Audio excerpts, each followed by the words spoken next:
Hey guys, welcome back. I hope you've had a good week so far. Today we are going to be talking about money again, but we're going to introduce another new way to count money.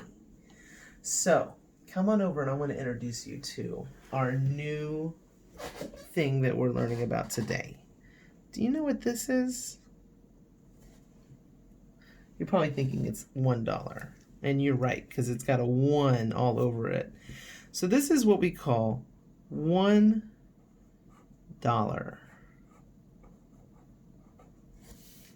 And the way we would write this is we would put our dollar sign, which is like the letter S with a line through it, and we put a 1 right after it. So this is $1. Unlike our cents, remember when we were showing cents, we would do 5 cents, and we put the cent after the number. Well, for dollars, the dollar sign comes before the number. So this is $1, and $1 is the same as 100 cents. So it would be the same as 100 pennies. That's a lot of pennies to make a dollar. So we have our dollar, and we call it a dollar bill. This is a bill, not a coin, it's a bill. So $1 bill and $1 equals 100 cents. So what we're going to do today is we're going to pretend that we're buying something, and we're going to figure out if we spend $1 on it, how much change should we get back? So I'm going to pretend I'm going to the store and I find this awesome dinosaur. He's got a name. His name is Bruce. Bruce travels around with me. He goes places. So Bruce, right here, he's got a price tag, and he's 70 cents. So I'm going to take my paper, and I'm going to write down how much Bruce costs. He costs 70 cents. And now we're going to pretend that I go to the store, and I use $1 to buy Bruce. And I want to know how much change I'm going to get back from the man who sells me the dinosaur. So I want you to think about this using our part whole. So if you remember, our part whole is a big rectangle. It's got a line right down the middle. And on top, we're going to put the whole amount. So our whole amount is $1. That's what we're spending. So up here, I'm going to put $1 or 100 cents. It's the same thing. And then I spent how much on Bruce? I spent 70 cents. So I'm going to come down here and I'm going to take my parts. So one part is 70 cents. I want to know what goes here to make $1. So let's start with our 70 cents. I'm going to do it the easiest way I can. So I'm going to have 2 quarters, 25, 50, 60, 70.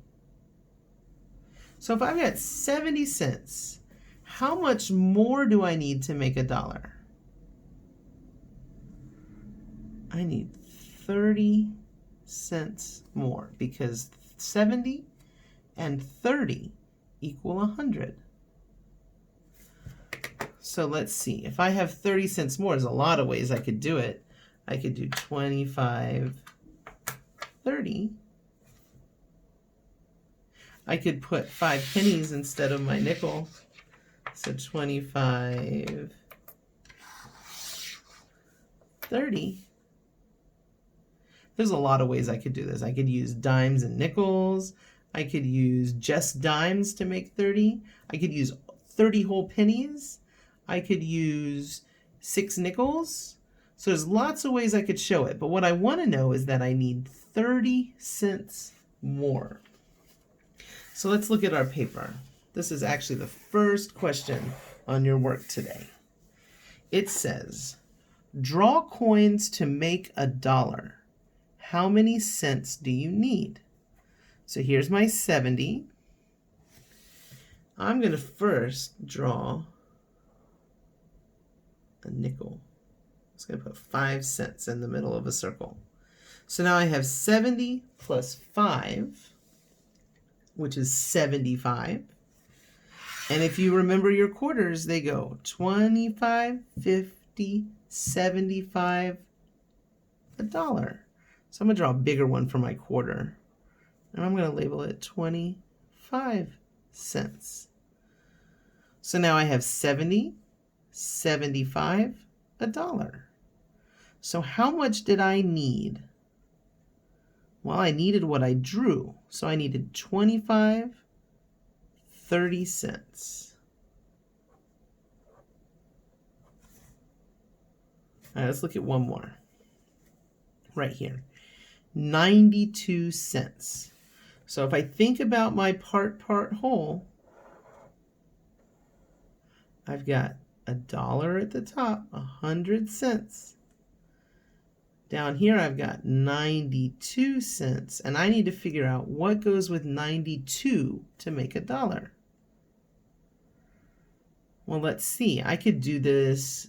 I know 92 is really close to 100, so maybe I want to do all pennies.